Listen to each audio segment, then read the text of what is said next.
Welcome to the Property Management Mastermind Show with your host, Brad Larson. Brad owns one of the fastest growing property management companies in San Antonio, Texas. This podcast is for property managers by property managers. You'll hear from industry-leading professionals on best practices, new ideas, success stories, and lessons learned. This is your opportunity to learn about the latest industry buzz surrounding property management, as well as tips and strategies to improve your business. Now here's your host, Brad Larson. This episode of the Property Management Mastermind Show is sponsored by Lead Simple and 4.5. They have teamed up to come up with one of the best conferences for anyone in or around the property management industry to attend. It's called the PM Grow Summit. This conference is laser focused on growth strategies and thought leaders from around the country. Now, I personally attended their PM Grow Summit last year and was truly impressed with the format, the venue, the quality speakers, and the level of attendance. And that was just their first year putting it on. This year's PM Grow Summit will be held in San Diego in early 2018, and it's shaping up to look like another fantastic event you will not want to miss. I've already booked my spot for the conference, and I will encourage listeners to do the same. You can learn more by going to pmgrowsummit.com. As an additional incentive, you can enter in the promo code BRAD, B-R-A-D, to get a $100 discount when booking your ticket. If you ever need an excuse to go to San Diego and stay at one of the historic downtown hotels, this is your chance. Do not miss this event. Again, go to pmgrowsummit.com and enter in the promo code BRAD for a $100 discount on admission. Hello, everybody, and thanks for joining us today on the Property Management Mastermind Show. So what I want to talk to you about now is a little pre-show information about John Bradford. We're going to have him on to illustrate petscreening.com. And one of the things we talked about in the interview that we forgot to mention, and I wanted to throw it out here, is he catches 32% of the assistance animals have disappeared after they were asked for more information. So let's go through that. So essentially what he's saying is almost a third of the applicants, after they apply through petscreening.com, which is he's going to explain as a pet screening source for your applications, almost a third of them disappear after they get asked a question. Meaning he's weeding out the illegitimates out there that are trying to get assistance animals pushed through the application process. So that's really neat. And he's got a very good discount code that he's going to offer to where he can waive the first hour of integration into your software, which is an outsourced thing. It costs him some money to do that. And that's going to be for all of our listeners. And you just use the promo code BRAD, B-R-A-D, and you can send an email to info@petscreening.com. And so while you're listening, maybe you want to pop it up. It's petscreening.com on the website. So check it out and let's have a listen to what Mr. Bradford has to say. And welcome to another episode of the Property Management Mastermind Show. My name is Brad Larson, the host. And today I have a very distinguished guest here named John Bradford. And I'm really excited to get him on the show to talk about petscreening.com. And John's been putting this out for a few months. I saw it in the Orlando conference and was really excited about it. And he's graciously allowed us to have him on the show today to talk more about pet screening. So John, how are you? Hey, Brad. Good morning. Hello to all your listeners as well. I feel very distinguished having you on because I've seen you on Fox News. Yeah. I know you're in that space. You're pretty used to it. So I'm sure a podcast is super easy where it's a small audience versus a national audience. That's okay. Hey, listen, I love doing these and I really appreciate your invitation to your show. Great. Thanks so much for being here. So let's get into it right away. Talk to us a little bit about your background and how you got into forming this pet screener system. Okay, yeah. So petscreening.com is sort of a brainchild out of my experience really in two different sectors. One, I am a property manager. For the last 13 years, I started a property management company. We've grown to a relatively sizable firm based here in the Southeast United States. We're based out of the Charlotte region. I have about 30 employees. So property management on the single family side, I'm no stranger to, if you will. And then outside of that, I have a political career, and I think many of your listeners might know who I am and what I do, but I serve in the North Carolina House of Representatives. And in the state of North Carolina, I have developed a reputation as the go-to guy for not only real estate issues and property management issues, but even for issues as they surround assistance animals. And that's not only just ADA, but also fair housing. And while these are, of course, federal statutes, states still struggle with some of these issues. So I've taken my experience from my political side with my property management side, and I had this idea to bring the two together to really try to solve a real issue out there. And so I had this idea to create pet screening, and petscreening.com was born. I love it. So let's talk more about the software, how it works with property managers, some of the integrations. Let's just really get into that. So tell me how it's working and usability functions. So let me first tell you sort of the vision of when I had this idea. I wanted it to do three things. One, I wanted pet screening to reduce the liability for property managers and their owners, right? We have a fiduciary responsibility to our owners. So I wanted it to serve both of those classes of individuals, and I wanted to reduce their liability. That was number one. Number two, I didn't want it to cost a single penny to the housing provider or to their owner. So I wanted it to be free, which is hard to do. And then the third thing that I wanted to do is I wanted a product that would drive substantially new revenue streams around pets, because I felt like pets, most firms have had the same policy for 5, 6, 7 years or more, and not all pets are the same. And so my idea was this product could help to create new revenue streams just by having more information. And so that was really the vision that I had, and that's what made me embark down this path. It's going really well, Brad. I'll tell you, we have hundreds of customers who are using it.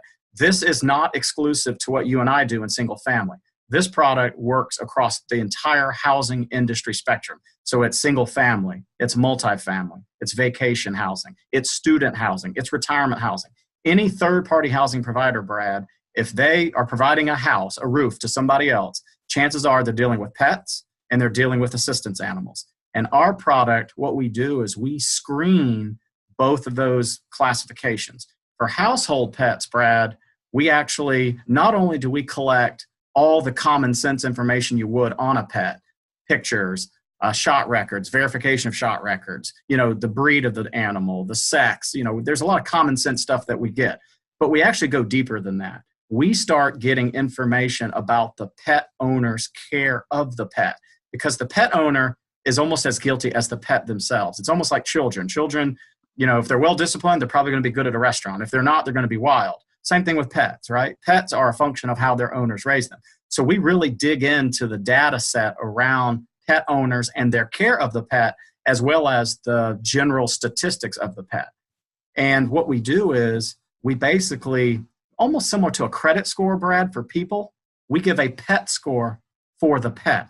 And we do that through a very complex algorithm that we created based on all the data that we have collected from the owner and their care of the pet, as well as all the data on the pet itself. And so we used veterinarian consultants, we've used a legal team, we've used legislative consultants, including myself, to really try to triangulate this algorithm, and it's working marvelously. And firms are using that score to be able to drive more pet revenue. So if a pet has a high score, then very naturally, they're going to probably charge the cheapest rate that they want to offer in pet deposits, pet rent, et cetera. But if it's a lower score, then they're going to probably charge more. Right. And I like that because I know there's a lot of data out there about which are the most dangerous pets, which have the most incidents. I mean, this is all public knowledge. And I'm sure you took some of that ranking and put that into the algorithm you mentioned to get those type of stats. So explain to me the ranking system. It's a 1 through 10, 1 through 5. Yeah, so great. So we wanted this to be, even though the algorithm is complex, we didn't want the scoring to be complex. So we use sort of the Google model. Google uses 1 to 5 stars. We use 1 to 5 paws, right? We're being clever with paws and animals. So a 5-paw pet score is a very, very good score. And we do not hand those out like candy. In fact, I will tell you about 11% of our overall pet applicants have only received 5 paws. Wow, so okay. So, it's very difficult to achieve a 5-paw. My dog, for example, Brad, we use the tool for my dog. She's a Australian Shepherd. Anyone that has an Australian Shepherd, she's not a miniature either. She's a full-size Australian Shepherd. Okay. She's a hyper breed. She's a large dog. Now, she has all her shots. She has a microchip, but she's still only scored at a 3-paw. Because a hyper dog, like my dog, if there's a thunderstorm, and I see your pooch right there. I'm introducing our German Shorthaired pointer to the show. Now, the listeners won't be able to see her, but I can imagine that you're going to see this type of a dog rank higher because she's a German Shorthaired pointer, a pretty calm hunting dog, versus what everyone wants to know is how you're kind of ranking and screening the dangerous pets, because that has insurance implications. It does. And all that good stuff. So I know I kind of cut you off there a little bit because you wanted to show off, but dive right into that again, please. Yeah, so, the guard dogs, we probably have the most comprehensive list of guard dog breeds out on the market. I have yet to find a client that's using us that brings me their guard dog list that's not on ours. And naturally, guard dogs, there is an associated risk with them. And under our model, guard dogs, not only will the tool give them the lowest score, but we point out that there's a breed issue. Now, I do want to say this, Brad. just because it's a guard dog breed does not necessarily mean that a firm shouldn't rent to them. And let me give you an example. We have lots of clients that use our product that say, you know what, we're open to guard dog breeds, but what we don't want is we don't want a guard dog breed that's unvaccinated. We don't want a guard dog breed that has had a history of biting somebody. We want to know the whole story about the guard dog breed. And we get lots of very responsible pet owners that are submitting their applications, and it just so happens to be a breed of dog that is on the guard dog list, but they have a microchip, they have shot records up to date, it does not have a history of biting anybody per the owner. And while it still receive a low score, what we are doing is we are really changing the way property managers look at guard dog breeds. Because yes, it is a guard dog breed, we cannot change that. But if they have all the other data and it makes sense, the tool will point out all the risk factors. And if the only risk factor, Brad, is the fact that it's just a guard dog breed, perhaps a property management firm will rent to that pet, but they'll just charge the highest fee they have. Mm-hmm. That makes a lot of sense, because that leads right into the assistance animals discussion, which you touched on briefly in the intro. Now, I did a whole podcast with a local San Antonio attorney who's specializing in real estate, and we talked exclusively about fair housing and assistance animals. So I learned quite a bit then, but I have a feeling you're going to have another perspective on it, because you are what I would call the expert in this space. So I want to kind of open the floor for you to talk more about it. Yeah, so everything we've talked about so far are household pets. This is like your dog that just your viewers won't see, but just, or your listeners won't see, but this is your household pets. There's a whole nother category of animal owners out there, and they're not pets, right? They're called animals, assistance animals. And there's a very important differentiation between the word animal and pet. Animals are defined under HUD as an assistive device to one's quality of life. So you can maybe liken it to somebody's wheelchair for someone who's disabled. An animal is to brings comfort, it brings a task, it does something. So our tool helps validate the status of assistance animals. And assistance animals are service animals, they're emotional, therapy, comfort, you pick the buzzword, they're all considered assistance animals. And this tool collects all the information from the animal owner, and it does it for free, like it's $0. We are not allowed to charge them for assistance animals. The housing provider doesn't have to pay a penny either. But we take that information. We make sure we're asking them the HUD permissible questions about, do they have a disability? And we do not ask what the disability is, because we don't care. I got to stop you there, because you and I had a previous conversation, and that blew me away, because that's one of the things that keeps me up at night is one of my staff members, or even me, would ask somebody the wrong type of question. That's right. That scares the heck out of me, to be honest with you, because what if I ask you, well, why do you have a disability? And they're recording it, and now they run to fair housing, and I get into all kinds of trouble. You're exactly right. This is why so many customers are using our products, because we know what to ask. And the questions we're asking are HUD permissible questions, word for word. That's a big deal. And I don't want to glaze that over, because again, that just makes me so nervous. So it goes into your system. Yes. And they're asked those questions in black and white. Nobody's communicating that over the phone, where they miss something over the phone. Nobody's typing out an email where they might say something wrong on a 1 or 2 email. It's already there, black and white, templated every time. And there are yes or no questions. And the applicant answers yes or no to each question, okay? But then there's more they have to do. We ask who their third-party reviewer is. The reviewer is defined as the individual or the company that's issuing the documentation to support their claim, right? So we ask, who is that individual? When did you see them last? How did you see them? Was it telephone? Was it email? Because there's a lot of these online surveys now. Or was it in person? And then we actually ask them to submit their documentation. And the tool accepts all kinds of forms. People can take a picture of it. They can upload a PDF. But the tool won't even let them move on unless they submit some sort of document. And then that information, that application, they have to attest and certify, Brad, that what they're submitting is true and accurate. Okay? They don't pay a single penny, but they submit it. And then it goes to our queue for our legal reviewers. And we have a review team, and they look at every single application on a case-by-case basis. This is not automated. There's no algorithm, because under HUD policies, every application is different, and they have to be looked at uniquely. And our reviewers will look at the first 2 HUD questions to see if they even answered them correctly. If they did not answer the HUD questions correctly, they will basically return the application and cite the HUD rules, and even put in the link to the HUD documentation showing why they perhaps did not get recommended. Mhm. But if they answer those questions correctly, Brad, then we look at the documentation and we're looking for the 3-prong test, which has to be reasonable, credible, and reliable. So it's how old is the document? Is it 3 years old, which would not be reasonable, or is it 3 months old?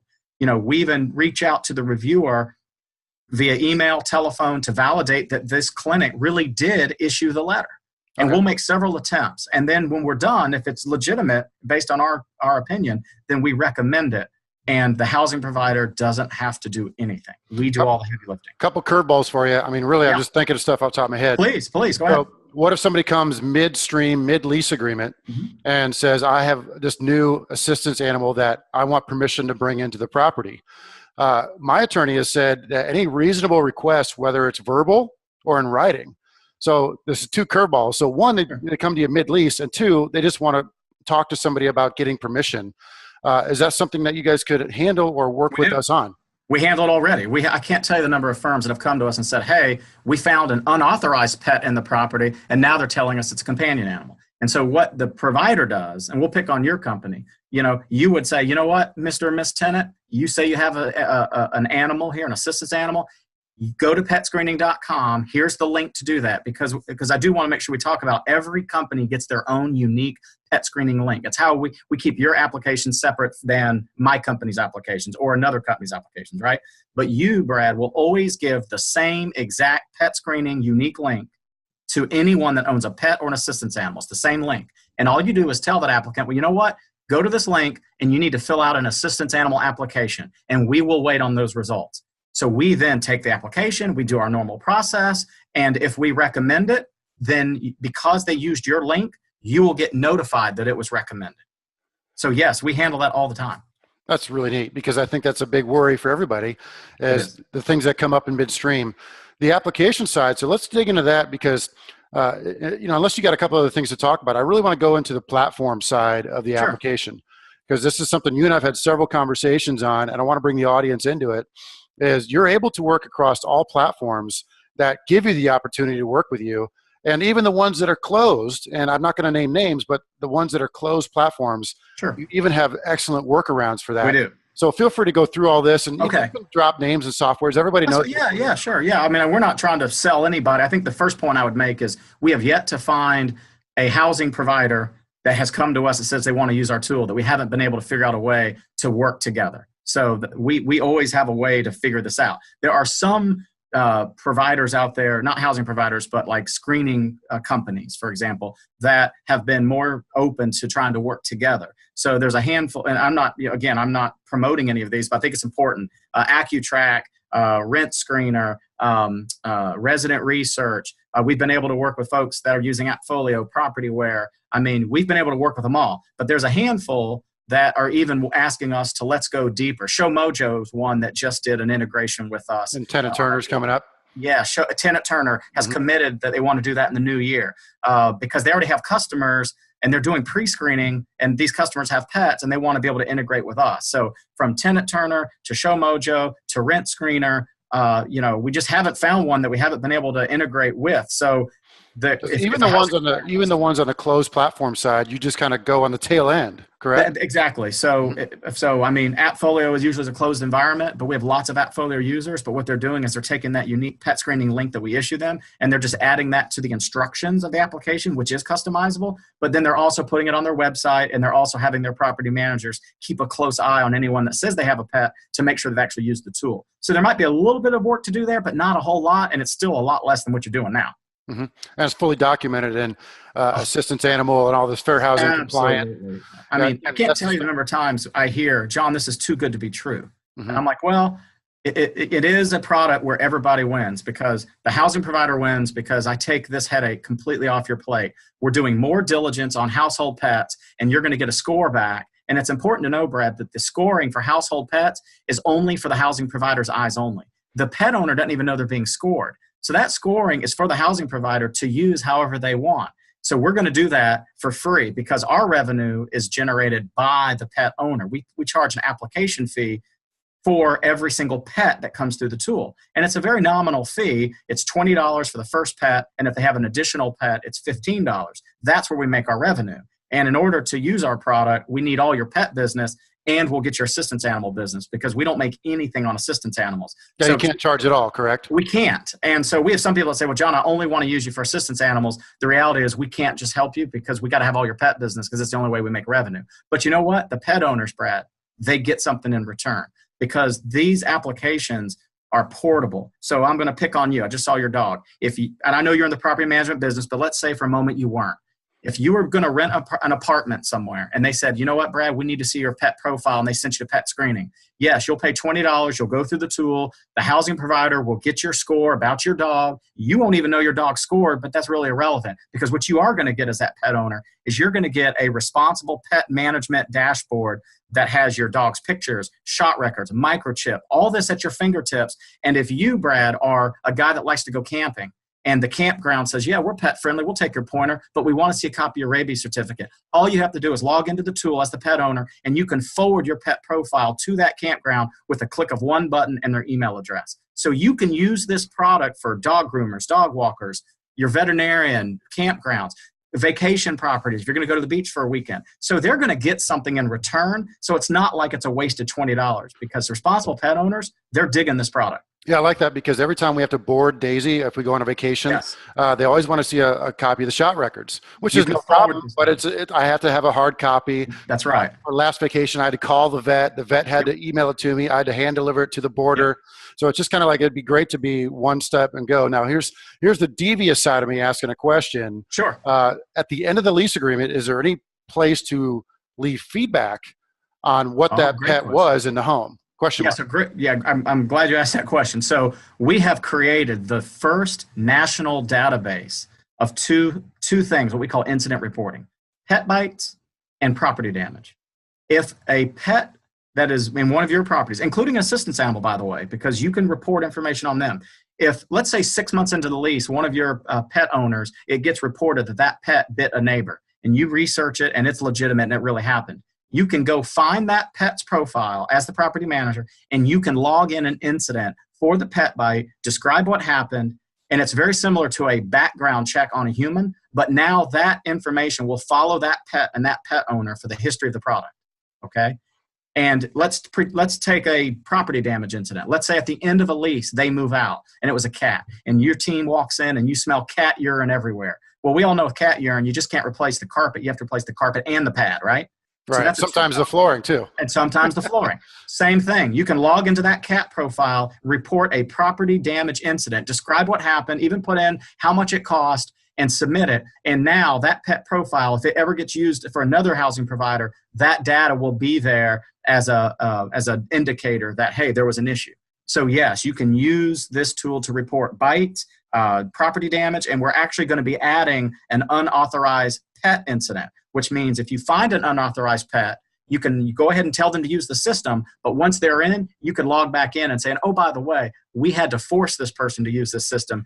Keep an eye on them. They have a history of unauthorized pets. That's so common too. I think that's probably the most common thing, more than any sort of dangerous breed incident, is the unauthorized pets, because people just want to sneak in Fluffy because they don't want to pay the pet fees. They don't want to pay the pet rent. They don't want to pay the application fee. They don't think Fluffy, the 6-pound cat, is even worth mentioning.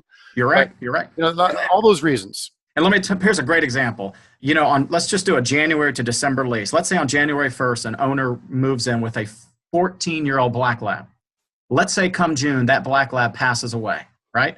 Today, under most property managers, they don't even know that the dog passed away. So what do the tenants go do next?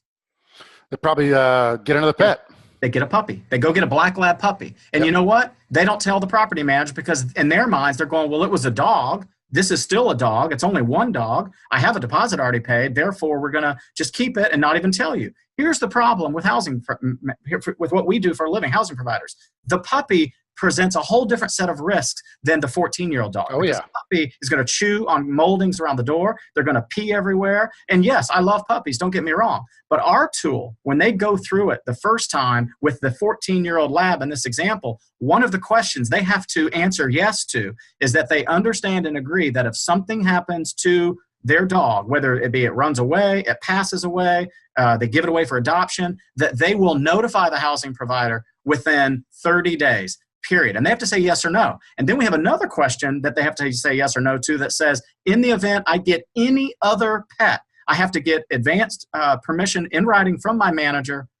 They have to say yes or no. The reason this is important, Brad, is because we are codifying the record. So if you catch that puppy and you bring it to their attention and they go, well, I didn't know, you could say, oh, yes, you did. Here's your pet profile. You said yes. In my lease, we have an unauthorized pet charge, $500 as a fee. You're going to pay that. Now you have to go back through the tool and do this for your puppy. Yeah. So we're really, I hate to say it, but we're trying to make sure we're holding these folks accountable. I love it.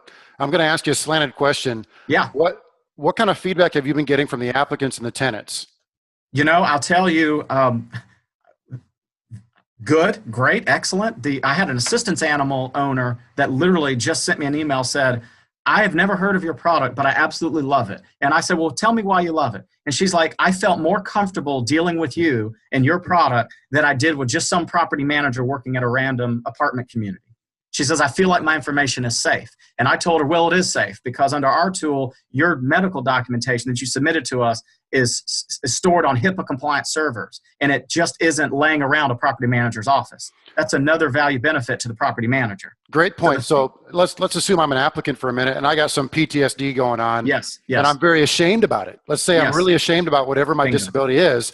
Yes. And now I know that because the system takes all the information and keeps it separate from the property manager, from the broker, from the ladies in the office who I walk in and hand the check to, they're never going to look at me as a weirdo.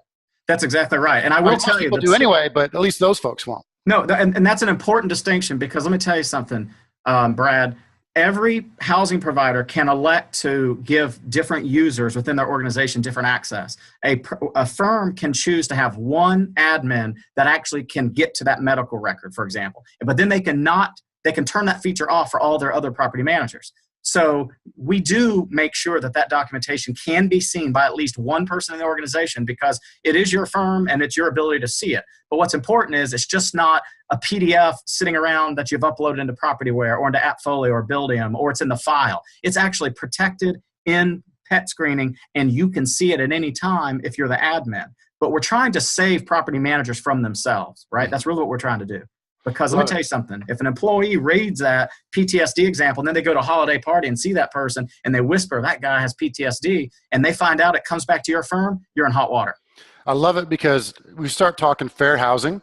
Well, the epitome of fair housing is to treat everybody equally. Absolutely. And sometimes showing favoritism is actually being discriminatory.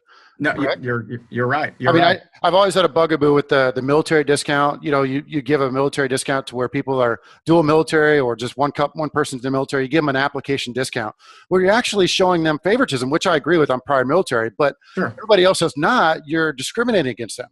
Yeah. Well, first, thank you for your service, by the way. I will tell you that when I told you it's almost too good to be true. I mean, yes. We have not had a single applicant complain about paying $20 or $15. I do want to be clear about that. I'm not saying someone doesn't go, oh, God, here's another fee. But when they realize what they're getting, then they go, well, wow.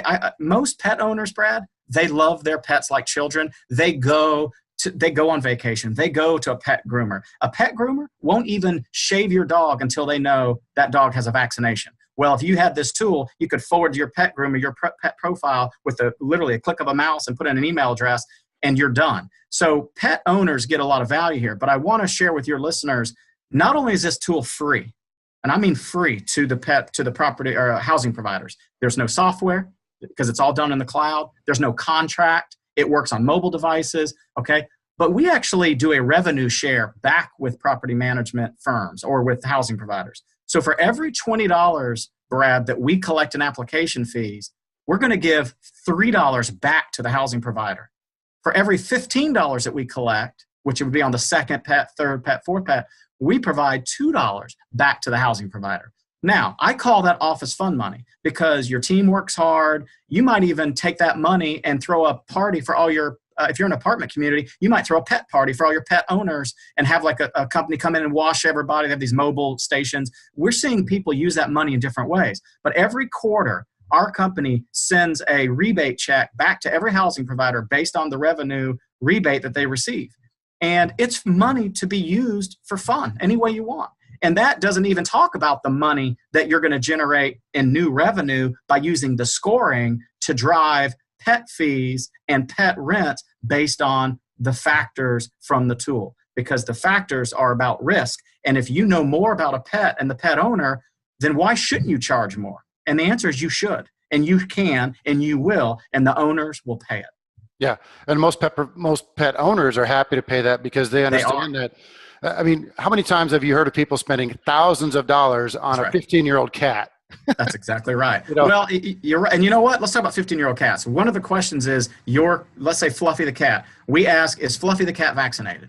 And they have to say yes or no. And if they say yes, then I ask for the shot records, meaning the start date of the shot, the end date of the shot, and then they have to upload the actual shot record. A lot of 15-year-old cat owners go, no, my cat is not vaccinated because it's 15 years old. It's an indoor cat, blah, blah, blah. I get it. And I understand as a cat owner with 15-year-old cat, maybe why you wouldn't vaccinate it. However, we're talking about risk for property managers. So when that score comes back on a 15-year-old unvaccinated cat, it's going to have a much lower score than a 15-year-old vaccinated cat. And that's important because if your maintenance man walked into that property and that 15-year-old cat was just sniffing a little catnip and got a little excited and went and grabbed its leg, scratched it, and bit it, as silly as that sounds, that's an unvaccinated pet bite. That means that cat has to go into quarantine for 10 days, or they have to put the cat down, send the brain off to a lab to test for rabies, and then which is the only way you can test for rabies, by the way, and then the man or the woman that got bit has to then go get a whole bunch of shots at the hospital, and now you're going to get attorneys involved. It's going to be a mess. So the reality is, when we talk about risk, we're not discriminating. We're doing risk. And if that's a 15-year-old unvaccinated cat, they're going to get a low score. And you should charge more for it, period. Speaking of that, let's talk about the scoring system. So you have a PAW system of 1 to 5. Yes. Have you seen anybody integrate any sort of different charges or different fee structures based on that 1 to 5 PAW score? Absolutely. We have. You feel comfortable enough to talk about it? Well, I do. And so, I mean, obviously, one thing we don't do is we don't approve or decline pets. We just give you a score because that data can be used as information to make your own policies. Every firm is approaching it differently. We're seeing a lot of firms create a variable-based pricing matrix based on the score. In other words, if it's a 5-paw pet, then they're going to charge the cheapest pet deposit they have, and they're going to charge the least amount of pet rent they have to offer. That's what we're seeing. If it's a 3-paw animal, they're going to charge a little bit more because, look, my dog's a 3-paw. She's not a bad dog, but there's more risk with her because she's big and she's hyper. I get that. So a housing provider might charge a little bit more of a premium for 3-paws. And then if you go all the way down to a 1-paw, two things. One, they might not even accept that pet, or they might look at all the factors. Because remember, when we score it, we don't just show you the paw scoring. We list all the factors right in front of your eyes that show you why the score is what it is. So if you see a lot of factors for a 1-paw score, then you might just say no. But if you only see 1 or 2 factors that you can live with, then you might accept them, but you're going to charge probably the highest that you offer, right? Yeah, I can see that turning into a risk mitigation scale that's going to be tied right into the 1 to 5 PAW scored system.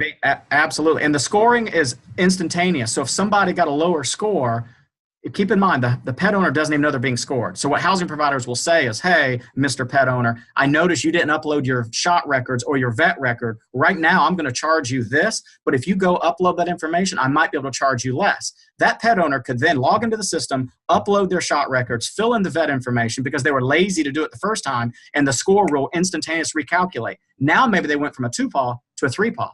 Well, now the housing provider can say, okay, you know what? Thank you for doing that. Instead of charging you $400, I can now charge you $375. You save yourself $25 for doing that. So you can see how the scoring, you can use it to build goodwill with your customers too. And how have you seen this being presented to the owners of the homes? Well, yeah, we have firms that are using this tool for 2 things. They're I promise you, we have people who could cite this and say, yes, we're doing it. They're closing more owners to do business with their firms because they're showing them how, if you use my company, I have this really neat tool that's going to help you with liability around pets. And it's converting more owners to think about accepting pets instead of just saying no. Because, Brad, 58% of applicants have pets. If an owner says no to pets, you are fencing off 58% of your opportunities to rent it. And in our business, in every housing business, we don't get paid unless a property is occupied, right? So if you can remove that barrier by showing them a tool that's free, doesn't cost them anything, it helps them with liability, it helps them with assistance animals, and it might open their eyes to considering pets, chances are you're going to get them to agree to pets, and you're going to get it rented faster because you'll have more people looking at it. And then the cool part is, once you get the pet profile, you can forward the pet profile to the owner for their records if you want. You can do that. Now, the score will not go to the owner because the score is only for housing providers, but the owner will get pictures, breed, shot records. They'll get everything else. So the property manager can share that data with anyone they want, including their owners. Now, that's key because we can't share the credit reports. We can't share a lot of the application information, such as social security numbers, and even giving them a name. I get a little weird about, because what if it's a Middle Eastern name, and you get owners that look at that in a weird way. We just kind of talk them through it over the phone. So we have a good application. They meet our criteria. They're both employed. I mean, that's kind of about as far as we go. It would be great to be able to share something like this full blown with the owners to say, this is the pet information that we have on the pet that was applied to your home.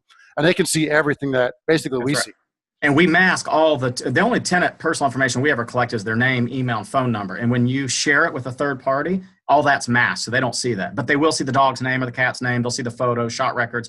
And then for assistance animal profiles, you can forward that to an owner as well. But remember, they won't be able to see the medical documentation or the third-party documentation, because it might be from a social worker, because the tool recognizes that an owner is not an admin at your firm, so that information is held back.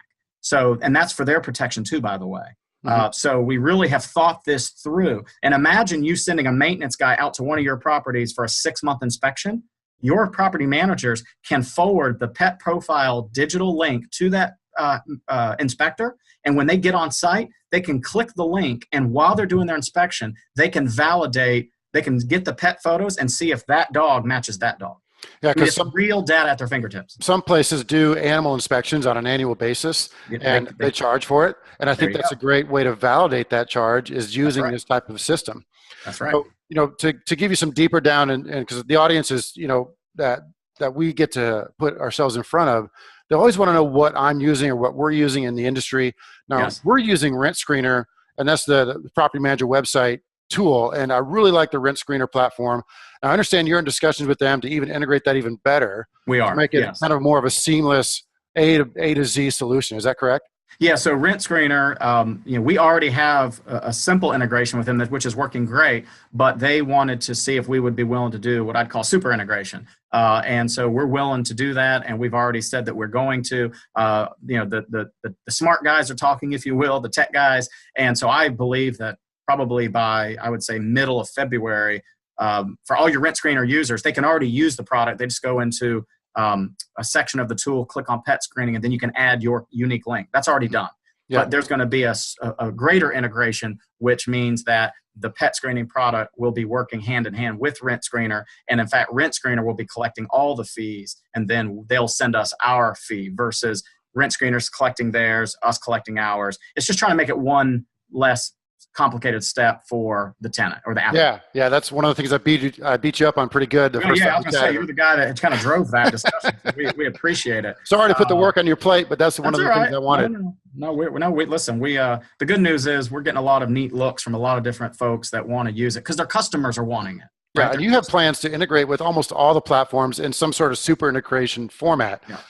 Because I imagine it's a daunting task. You have a system, and now you have 20 different platforms, and all the property managers like me that say, well, I want you to do this for me because I'm special. And so it's a little bit difficult for you guys, and I think you're handling it pretty well. I would assume this product almost looks completely different in 6 months because it's going to have so many opportunities to integrate with all those screening platforms. Yeah, we think we're really revolutionizing the pet diligence process for housing providers, because again, I love all animals. I've got a friend that rescues pit bulls. Not all pit bulls are bad, and our tool is proving that, because you might have a pit bull that, yes, it's a pit bull breed, and you check that box and it's going to be a low score, but it's going to have all the other factors that are going to be fine. It's going to be microchipped, and we believe that housing providers might be more open to taking guard dogs. They'll charge more, of course. But as long as those factors are minimized. Now, if there's a guard dog breed with a lot of risk factors, well, then they're still going to say no. But at least you can make a decision on a case-by-case basis than just a global policy of all guard dog breeds are bad. But it's up to the provider. We're just providing that data, right? And the last thing I do want to share is we talked a lot about new applicants applying for properties. There's a whole nother segment, and that's your renewals. the property management industry is guilty of putting a person in a property with a pet, and they might renew 3 times and stay there 4 years. Property managers rarely ever revisit the animal. They don't ever really ask anything about it. They'll do a recomp every year. They'll charge more rent. They might go do an inspection. And in their minds, they think they're doing what they need to do. We would challenge and say, well, in a year's time, a pet can change. They can die. They can get bigger. They could have bit somebody. So every year, this tool requires the pet owner to go back in and recodify all those questions. And during your renewal process, you ought to make that a part of your process, because you have a right and an obligation to your owner to make sure that in the last year, that dog hasn't bitten an animal, hasn't bitten a person, it hasn't been quarantined, etc. And this process will help you do that. And that's a game changer for property managers, because most of us just don't really think about that. No, guilty as charged. I think that's something we want to integrate as well. And is there an additional charge? It's $10 to renew. Okay. And then we share a rebate of $1 back with the property manager. Okay, so it's a win for everybody in that regard. It's a win for everybody. Love it. Yeah. Now let's talk about how the audience gets in touch with you and the discount code. Yeah, that's great. So what I created for your listening audience is this. Because the integration, it's not very difficult, but we want to put our money where our mouth is, and we want to make it as easy as possible for any housing provider that's interested in the product, okay? If they will email, we have a very simple email address, info @petscreening.com, okay, petscreening.com.